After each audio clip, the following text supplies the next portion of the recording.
I've always been skeptical of the so-called weird stuff people claim happens in small towns. Sure, the isolation can get to you, and the silence makes your brain fill in the gaps with strange ideas. But ghosts, monsters, get real. That's what I thought until I spent a week in the kind of place you pass through but never stop in. Small town, USA, wasn't even on my radar until a friend asked me to house sit. They were spending 2 weeks in Florida, and I'd been itching for a break from city life. A cozy house with a backyard and no noisy neighbors sounded perfect. From the moment I got there, something felt off. Maybe it was how quiet the streets were. Not the kind of peaceful quiet, but that unnatural silence, where even the birds seemed to have vacated. The old man at the gas station gave me a long, squinting look when I said where I was staying, but didn't elaborate. I chalked it up to small-town paranoia. The house itself was cute. Single story, porch swing, big oak tree in the yard, but the inside was sterile, almost too clean. My friend had warned me about the overly attentive cleaning lady. She treats the place like a museum, they joked. I figured that explained the faint scent of bleach in the air and how nothing seemed out of place. The first night was uneventful. I cracked open a beer, flipped through some Netflix, and crashed early. It wasn't until the second night that things started to spiral. It was around midnight when I heard it. A scraping noise, like someone dragging something heavy across concrete. I muted the TV, straining my ears. The sound seemed to come from the backyard. My first thought was a raccoon or maybe a stray dog, so I grabbed a flashlight and went to check it out. The yard was empty. The oak tree's branches swayed gently in the breeze, casting long shadows across the lawn. But then I noticed something strange. A trail of scratches in the dirt, leading from the base of the tree toward the back fence. They were deep, parallel grooves, too even to be made by an animal. I told myself it had to be a prank. Some bored local kids messing with the outsider. Still, I didn't sleep well that night. The next morning, I decided to explore the town. If the locals were responsible for the scratches, I'd gauge their vibe. But no one wanted to talk. The few people I passed on the street avoided my eyes. The clerk at the grocery store was the only one who spoke to me, and even then, all they said was, "You should leave before the weekend." I laughed it off, but by the time I got back to the house, I couldn't shake the feeling that I was being watched. That night, the scraping noise returned, louder this time. It wasn't outside anymore, it was inside the house. The scraping wasn't coming from the backyard this time. It echoed through the house, faint but deliberate, like someone dragging a chair across a hardwood floor. My stomach dropped as I realized it was coming from the basement. Now, I'm not a brave person. If this had been my place, I'd have grabbed my keys and been halfway down the highway. But it wasn't my house, and my friend had left me in charge. So, against every survival instinct I had, I grabbed a kitchen knife and made my way to the basement door. It was one of those old wooden doors with peeling paint and a lock that looked like it had been installed before electricity was a thing. The door creaked open, revealing a staircase that descended into pure darkness. My flashlight beam barely pierced the black, but I could make out the bottom step. The scraping sound had stopped, leaving the air thick with silence. "Hello," I called out, immediately regretting it. My voice sounded small, swallowed up by the void below. No answer. I stood there, trying to convince myself it was nothing. Maybe a draft or the house settling. Then I saw it. A faint movement at the bottom of the stairs. Just a shadow shifting, too quick to make out, but enough to send a chill down my spine. I slammed the door shut and locked it, backing away as my heart pounded in my ears. I told myself I'd imagined it, that it was a trick of the light. But when I turned back toward the living room, I froze. Every cabinet in the kitchen was open. I hadn't heard a sound. I'd just been there, and everything had been fine. Now, dishes and glasses were arranged neatly on the counter, like someone had taken the time to carefully remove them. The open cabinets looked like gaping mouths, the silence of the house suddenly deafening. I bolted to my room, locked the door, and sat on the bed with my knife clutched tight. Sleep was out of the question. At some point in the night, I must have dozed off because I woke up to sunlight streaming through the window. For a brief moment, I thought it had all been a bad dream. Then I heard the footsteps. They were slow, deliberate, and heavy, coming from above me. Above. The attic. I hadn't been up there yet, hadn't even thought about it. But someone or something was moving around up there. My pulse raced as I crept into the hallway, staring at the attic hatch. It was one of those old pull-down ladders, and the rope dangled slightly, as if it had been used recently. I wanted to leave, to get in my car and never come back. But my friend's face flashed in my mind. They trusted me. If I abandoned the place, what would happen to them? Gripping the knife tighter, I reached for the rope and pulled. The ladder unfolded with a groan, revealing a dark square above me. Dust floated down like tiny ghosts, illuminated by the morning light. I hesitated, then climbed, each step creaking under my weight. The attic smelled old, like dry rot and forgotten things.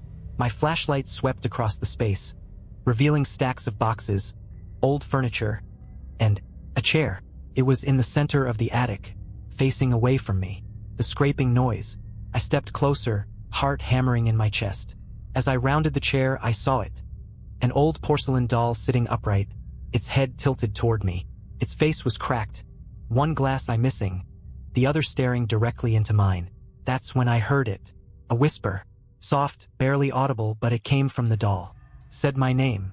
I froze, every muscle in my body locking up as the faint whisper repeated my name. It was a voice I didn't recognize, soft, childlike, and unnatural, like it was coming from somewhere far away and up close all at once. The doll didn't move, but its single glass eye seemed to track me as I backed away. My flashlight flickered, the beam stuttering across the attic. In the dim light, the shadows seemed to writhe, stretching toward me like oily fingers. I wanted to run, but my legs wouldn't cooperate. Then, the whisper turned into a low giggle. It wasn't just the doll anymore. The sound came from all around me, echoing in the enclosed space. I snapped out of my stupor and bolted for the ladder, nearly tripping in my panic. The giggling followed me, growing louder, overlapping with itself like a crowd of unseen voices. When I hit the floor, I slammed the attic hatch shut and twisted the lock. My breathing was ragged, my chest heaving as I stumbled back against the wall. Then the scratching started.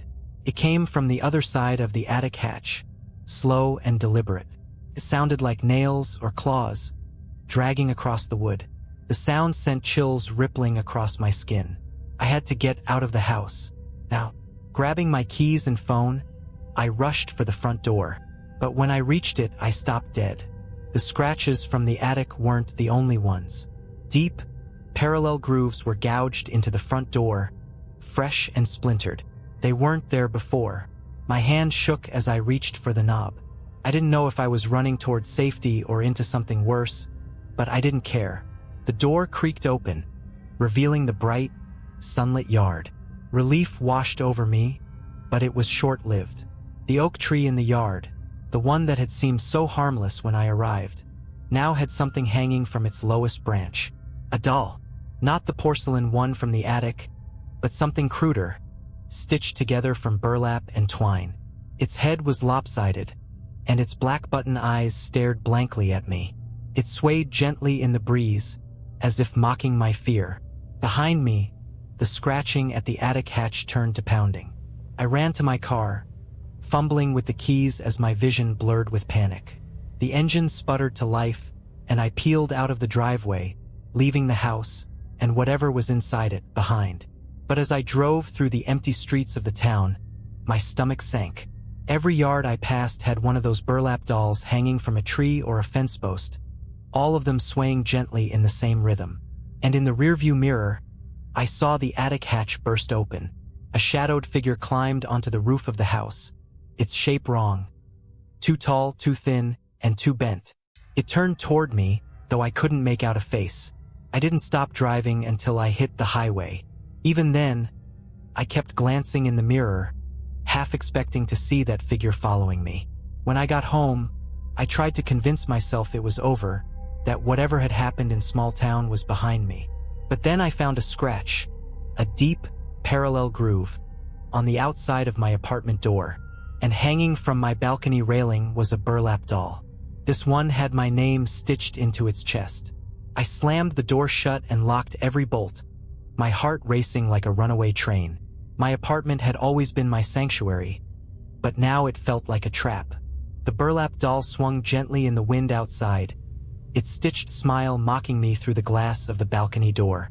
I didn't want to touch it, but I couldn't leave it there. Grabbing a kitchen towel to avoid direct contact, I stepped onto the balcony. The air felt wrong, heavy, almost electric, like a thunderstorm was brewing. The doll was smaller up close, no bigger than a child's teddy bear. Its button eyes glinted in the fading sunlight, and its body swayed in an unnatural rhythm, as though it had a heartbeat. I reached out with the towel, but the moment I touched it, a voice whispered my name again. "Don't look away." I froze. The whisper came from the doll.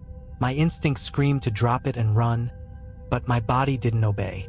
Slowly, the stitched smile began to move, the burlap stretching unnaturally as the whisper turned into a sinister chuckle. And then it started speaking.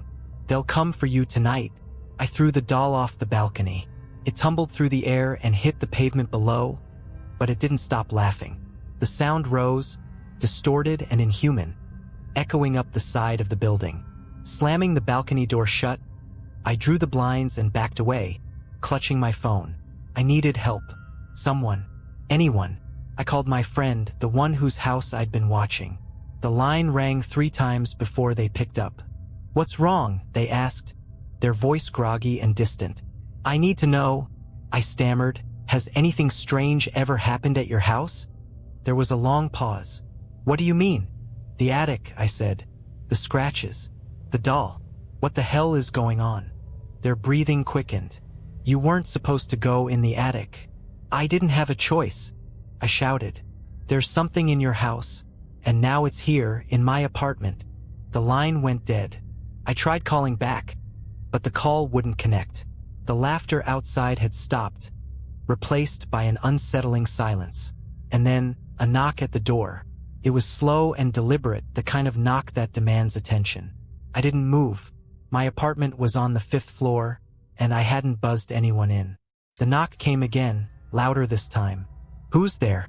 I croaked, my voice barely audible. No answer. Summoning what little courage I had left, I crept to the peephole. What I saw made my blood run cold. It was the figure from the house, the tall, bent shadow that had climbed onto the roof. Its head was tilted at an unnatural angle, its face hidden by darkness, but I could feel its gaze burning through the door. It raised a long, spindly hand and raked its claws down the wood, leaving fresh gouges next to the peephole. I stumbled back, clutching the knife I'd grabbed from the kitchen. My mind raced. What did it want? The lights flickered, plunging the apartment into darkness. Then I heard it. The attic hatch, the one I didn't have. It creaked open somewhere above me, and a soft, scraping sound began. Faint at first, but growing louder, closer, like something crawling through the walls. A voice echoed in the darkness, the same whisper that had haunted me since small town. "Don't look away." I turned toward the sound, and there it was. The burlap doll sat on my coffee table, its button eyes glowing faintly in the dark. Its stitched mouth opened wide, and out crawled a hand, thin, gnarled, and impossibly long. The last thing I remember before I blacked out was the hand reaching for me, and the whisper turning into a roar. When I woke up, the apartment was empty. The door was intact, the scratches gone. Even the doll had disappeared. But on the floor, scrawled in deep gouges, were 3 words. "They're watching you." I didn't leave my apartment for 2 days. I kept every light on, every door locked, and every curtain drawn. But the feeling of being watched never left. It was like an itch I couldn't scratch, an oppressive weight pressing on me no matter where I went. Every sound made me jump. The hum of the fridge, the creak of the floorboards, even my own breath. The scratches on my front door might have disappeared, but I could still feel their presence. On the 3rd day, I finally snapped. Sitting in the suffocating silence of my apartment, I realized I couldn't just sit there and wait for something to happen. I had to take control. I packed a bag, grabbed my car keys, and bolted. My plan was simple. Get out of the city, head somewhere far away, and figure out what to do next. The drive was tense. Every time I glanced in the rearview mirror, I half expected to see the shadowy figure or those cursed burlap dolls staring back at me. But the road behind me was empty. I drove for hours, through winding back roads and stretches of empty highway, until I found a cheap motel on the outskirts of nowhere. It wasn't much. A dingy room with peeling wallpaper and a bed that smelled faintly of mildew. But it was far from small town, and that was good enough for me. For the first time in days, I felt a flicker of hope. Until I saw the doll. It was sitting on the nightstand when I turned on the light. The same burlap creation, its button eyes glinting in the dim glow of the lamp. This time it wasn't alone. There were dozens of them scattered across the room, on the bed, the dresser, the floor. Some were small enough to fit in my hand, while others were nearly life-sized. They all faced me, their stitched mouths twisted into sinister grins. I backed toward the door, my heart hammering in my chest. But when I grabbed the handle, it wouldn't budge. Then the whispering started. A cacophony of voices filled the room, overlapping in a chilling harmony. My name echoed from every corner, growing louder and more frantic. I clamped my hands over my ears and screamed, but it did nothing to drown out the sound. The dolls began to move, their heads jerking toward me in unison. One by one, they stood. Their movements were slow, puppet-like, as they shuffled toward me. The largest doll reached out with its stitched hands, its grin stretching wider. I did the only thing I could think of. I ran for the bathroom. Slamming the door shut, I locked it and pressed my back against it, struggling to catch my breath. The whispering continued, muffled but relentless, as the dolls scratched and pounded against the other side of the door. And then silence. I didn't trust it. My body trembled as I pressed my ear to the door, listening for any sign of movement. The whisper came again, but this time, it was right behind me. "Don't look away." I turned, and there it was, the porcelain doll from the attic, perched on the edge of the bathtub. Its single glass eye seemed to pierce through me, its cracked face twisting into something almost alive. Before I could react, the light flickered and went out, plunging the bathroom into total darkness. The whispers grew louder, overlapping into a deafening roar. And then I saw them, not with my eyes, but in my mind, dozens of shadowy figures, their bent and broken forms crowding the small bathroom, their clawed hands reaching for me. I screamed, flailing in the dark, but there was nowhere to go.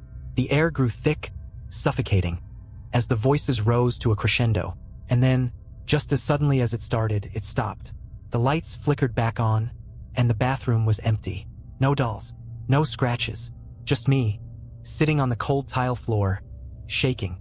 But when I looked in the mirror, my reflection wasn't mine. The face staring back at me was stitched together with burlap.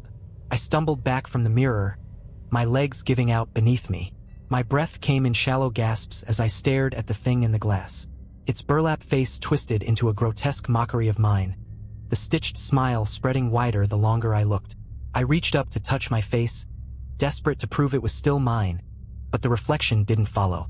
Its hand stayed pressed against the glass, the button eyes glinting with something dark and knowing. "Let me out," it whispered. "No," I choked, my voice barely audible. The reflection tilted its head, the stitches on its face tightening. "You don't have a choice." The bathroom door slammed open, and I screamed. But when I turned, the hallway beyond was empty. No dolls, no shadows, just the dim, flickering light of the motel room. I hesitated, then bolted. I didn't care where I was going, only that I had to get out. The motel room was a minefield of overturned furniture and scattered objects, as if something had torn through it while I was in the bathroom. The burlap dolls were gone. But as I reached the front door, I heard the whisper again. "You can't leave."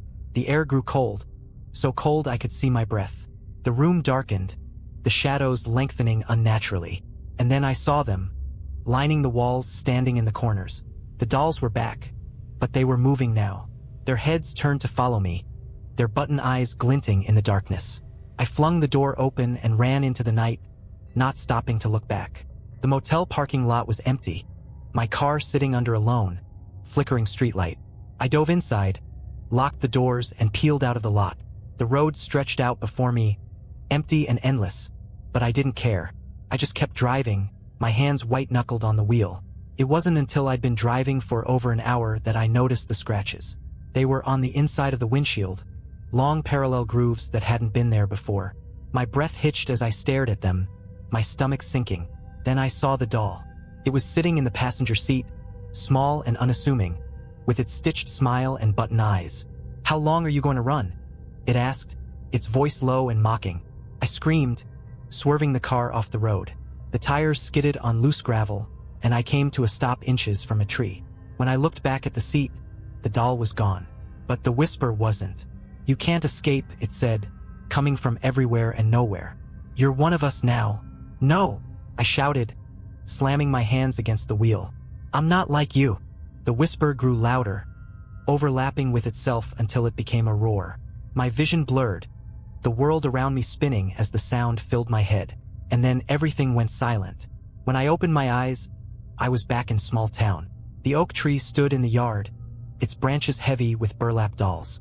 The house loomed before me, dark and uninviting, the attic window glowing faintly. My car was gone, the road behind me swallowed by darkness. I stumbled toward the house, unable to stop myself. The front door creaked open on its own, revealing the same sterile, too clean interior.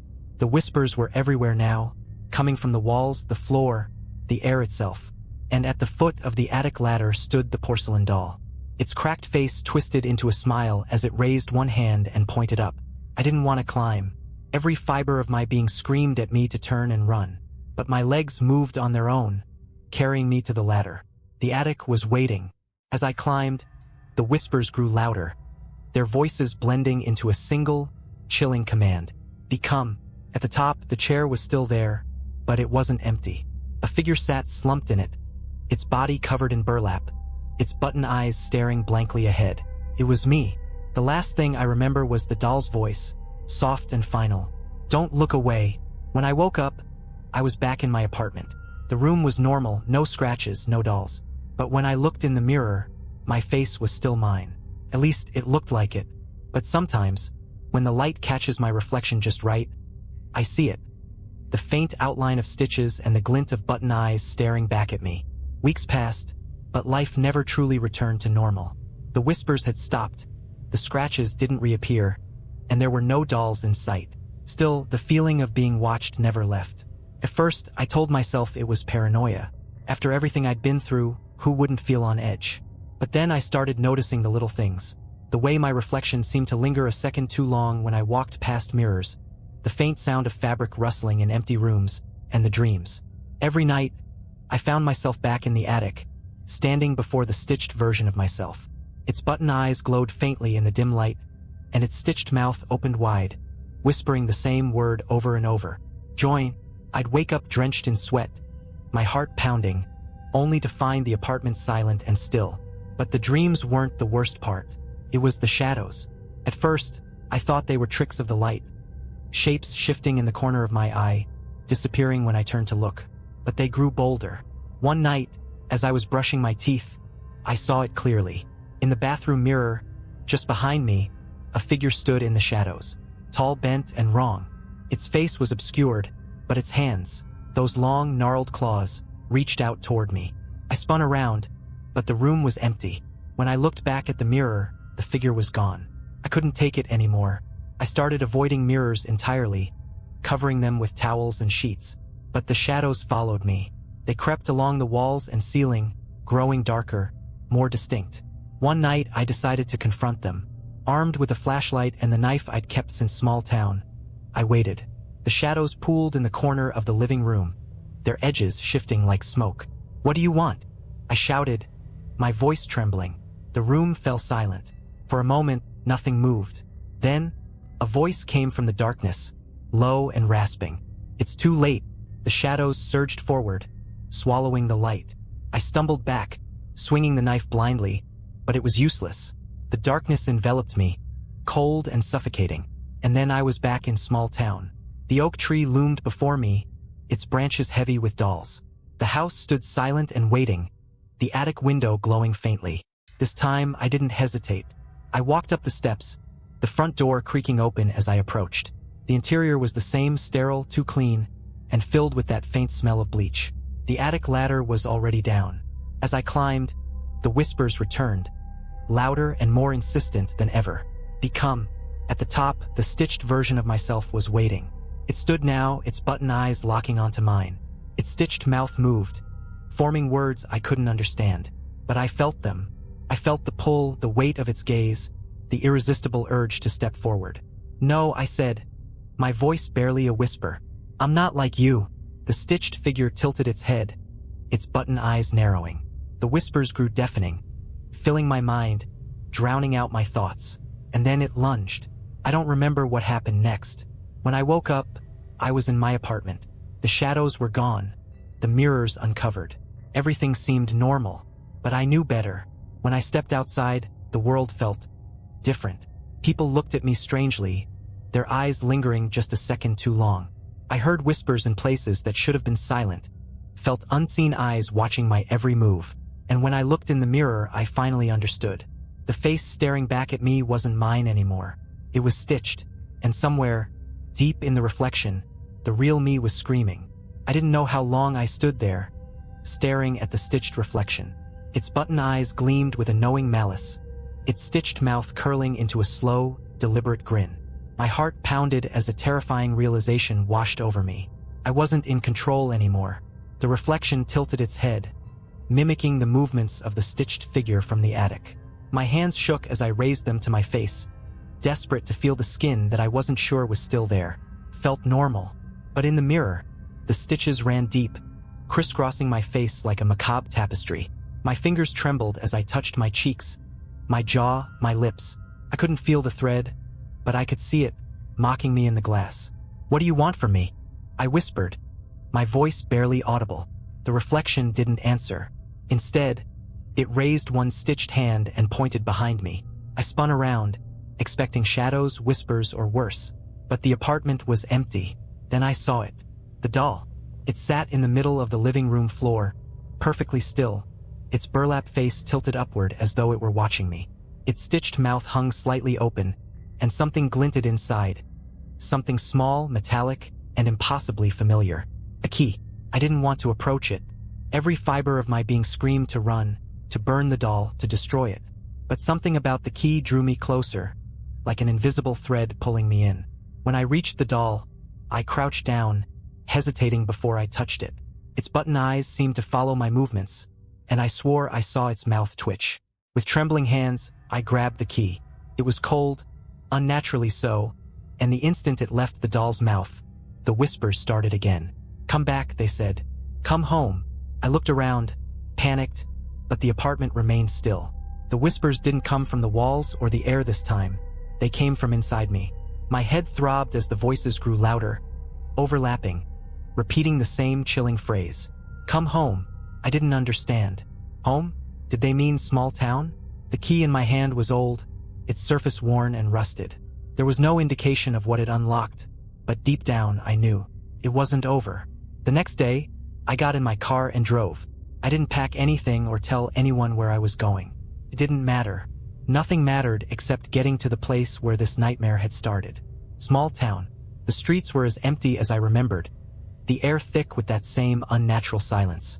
The oak tree stood in the yard, its branches bare now, the doll's gone. The house loomed ahead, dark and waiting. This time, the front door was locked. I stared at it for a moment, the key heavy in my hand. My breath fogged in the cold air as I slid the key into the lock and turned. The door creaked open, revealing the same sterile interior. But now, the house felt alive, its walls humming with an energy I couldn't see. The attic ladder was down, just as it had been before. My steps were slow, deliberate as I climbed. The whispers grew louder with each rung, their voices blending into a single, haunting melody. At the top, the attic was empty. No chair, no dolls, no stitched version of myself. Just a single, ornate mirror standing in the center of the room. Its surface shimmered, and as I approached, I saw my reflection. It wasn't stitched. It wasn't the grotesque version I'd seen before. It was me, but it wasn't moving. I reached out, my hand trembling as it met the glass. It was warm to the touch, almost alive. My reflection stared back at me, its eyes filled with fear. "Help me," it whispered. Before I could react, the glass rippled like water, and something reached out from the other side. A hand. Stitched, gnarled, and clawed, wrapped around my wrist, pulling me toward the mirror. I screamed, struggling against its grip, but it was too strong. The last thing I saw before the darkness swallowed me was my reflection. Now free, stepping out of the mirror, smiled, and then I was gone. If you're reading this, it means the stitched version of me is still out there, walking around in my skin. It looks like me, talks like me, lives like me, but it isn't me. And if you ever find a burlap doll, a scratched door, or a whisper that calls your name, run. When I came to, the world was dim and warped. Shadows stretched unnaturally across a colorless void, twisting into shapes that seemed almost alive. The air felt thick, heavy, like I was underwater. I wasn't in the attic anymore. I stood on a floor that wasn't a floor, a swirling expanse of black fabric that shifted under my weight. Around me, tall, gnarled figures loomed, their burlap faces stitched with malevolent grins. Button eyes stared down, unblinking, reflecting a distorted version of myself.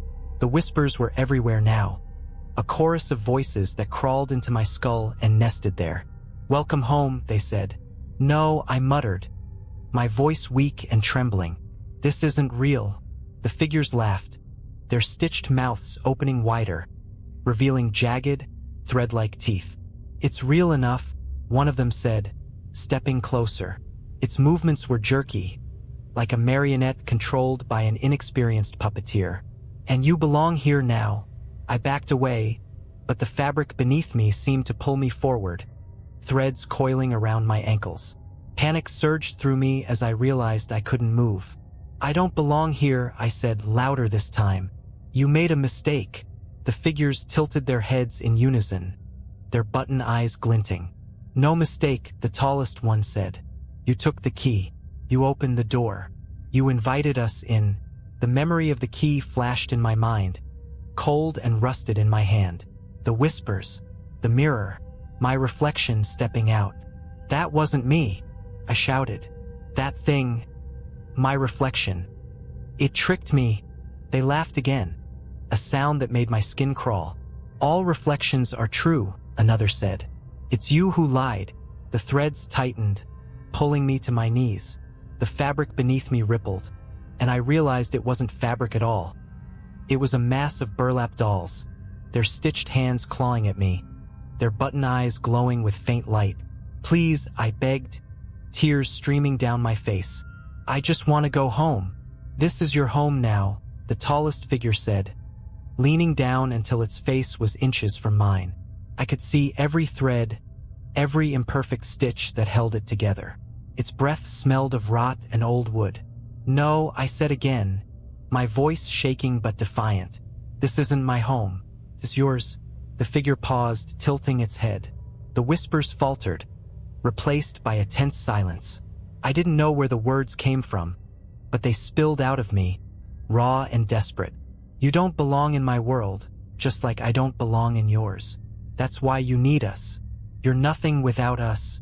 The tallest figure straightened, its button eyes narrowing. "We don't need you," it hissed. "Then why keep me here?" I said, forcing myself to stand despite the threads pulling at me. "If you don't need me, let me go." The figures exchanged glances, their movements stiff and unnatural. The whispers returned, quieter this time, like they were arguing amongst themselves. Finally, the tallest one spoke. "If you leave," it said, "you will always carry us with you. You will see us in every shadow, hear us in every silence. You will never escape." "Fine," I said, my voice firm. "I'll take my chances." The figure stared at me for a long moment. Then, with a flick of its clawed hand, the threads unraveled, and I fell through the void. When I woke up, I was lying on the floor of my apartment. The light outside was harsh, almost blinding, and the air smelled clean and fresh. For a brief, blissful moment, I thought it was over. But then I saw it, the smallest, faintest scratch on the edge of my coffee table. And when I looked in the mirror, my reflection smiled, just a little too wide. I've been running ever since. No matter where I go, the signs follow. Scratches, whispers, shadows that don't quite match the light. And sometimes, when I'm alone, I see the burlap dolls. They never move, but they're always there, just out of reach, watching. So if you ever see a stitched shadow in the corner of your eye, or hear a whisper that knows your name, don't look away, because they're always watching, and they never let go. I thought I could outrun them. I moved across states, changed my name, burned every possession tied to that house in small town. But no matter how far I went, no matter how many layers of my life I stripped away, they always found me. The scratches appeared first, small, unassuming, on the edges of furniture, door frames, and even my skin. I'd wake up with thin, parallel lines on my arms or legs, faint but unmistakable. Then came the whispers, soft and fleeting, like someone murmuring just behind me. But the worst were the dolls. At first, they were subtle. A burlap figure tucked into the corner of a motel room. A crude, stitched face staring at me from a park bench. Once, I found one dangling from the rearview mirror of my car, its button eyes reflecting my own terrified gaze. Each time, I destroyed them. I burned them, tore them apart, threw them into rivers. But they always came back. It wasn't until I saw the first person change that I realized I wasn't just running from them anymore. I was leading them to others. It happened in a diner somewhere in the Midwest. I'd stopped for coffee, trying to calm my nerves after another sleepless night. The waitress, a young woman with tired eyes and a kind smile, brought me my order. "Rough night?" she asked, her voice warm with concern. I nodded, not trusting myself to speak. As she walked away, I noticed it. A small burlap doll tucked into the pocket of her apron. My stomach dropped. "Excuse me," I called out, my voice sharper than I intended. "Where did you get that?" She looked confused, pulling the doll from her pocket. "This? Someone left it on the counter this morning," she said, holding it up. "I thought it was cute." "No," I said, standing abruptly. "It's not. You need to get rid of it. Right now." Her smile faltered, and she took a step back. "Sir, it's just a doll." "It's not just a doll," I shouted, drawing the attention of the other patrons. "Please, you have to trust me. Burn it, throw it away, anything. Just don't keep it." The woman looked at me like I was insane, clutching the doll to her chest. "Maybe you should leave," she said, her voice trembling. I wanted to argue, to grab the doll and destroy it myself, but the whispers started before I could move. They filled the diner, soft and insistent, weaving between the conversations and the clatter of dishes. The lights flickered, and the air grew heavy. The woman froze, her eyes widening in fear. Slowly, her head turned toward me, and I saw it. Her pupils shrinking to pinpoints, her mouth curling into an unnatural grin. "Don't look away," she whispered, her voice not her own. The doll in her hands twisted and writhed, its button eyes glowing faintly. I ran. Now, I don't stay anywhere for more than a night. I avoid people, refuse to make connections. I can't let them spread this to anyone else. But the whispers are getting louder. The scratches appear faster, deeper. And last night, I saw my reflection in a window. It wasn't stitched anymore. It wasn't even me. It was the tall, bent figure from Small Town, its button eyes watching me with a terrible, silent hunger. I don't know how much longer I can hold on. If you've made it this far, consider this my final warning. They're not just watching. They're waiting. And when they come for you, there's no escape. I'm done running. I can't keep dragging this nightmare with me, leaving scratches and whispers in my wake for others to find. These things, they've followed me long enough. They've burrowed into my life, my mind, and my soul. And now they want to take everything. But I'm not going down without a fight. I started researching, digging into old stories about Small Town, about cursed objects, about anything that could explain what I'm dealing with. There wasn't much, but what I did find pointed to one thing. The dolls weren't just manifestations of the curse. They were anchors, tethering the darkness to our world. Destroying them wasn't enough. If I wanted to end this, I had to break the connection at its source. The key. I'd thrown it into a river weeks ago, desperate to rid myself of anything tied to Small Town. But last night, I woke up to find it on my nightstand, gleaming in the moonlight. It wasn't just a key, it was an invitation. So now I'm going back. The drive to Small Town felt different this time. The air was heavy, oppressive, and the landscape seemed to warp around me. The trees along the highway twisted in on themselves, their shadows stretching like clawed hands. The radio crackled with faint whispers, overlapping voices that grew louder the closer I got. By the time I reached the oak tree, the sun had vanished, swallowed by thick, unnatural clouds. The house loomed ahead, its windows glowing faintly like watchful eyes. The front door was already open. I stepped inside, the key cold in my hand. The house was alive now, its walls pulsing with dark energy. The attic ladder was down, waiting for me. As I climbed, the whispers grew louder, overlapping into a deafening roar. The attic was the same as before, the swirling void stretching infinitely in every direction. And at the center of it all was the mirror. This time, the reflection didn't hesitate. It stepped out as soon as I approached, its stitched face grinning, its button eyes glowing faintly. Behind it, the tall, bent figures emerged from the shadows, their gnarled hands reaching toward me. "You shouldn't have come back," the reflection said, its voice a twisted echo of my own. "Maybe," I said, holding up the key. "But I'm not leaving." The figures stopped, their movements faltering. The reflection's grin faded, its button eyes narrowing. "You think you can stop this?" it hissed. "You're nothing, just another thread in the weave." "Maybe," I said again, "but every thread can be unraveled." Before it could react, I plunged the key into the mirror.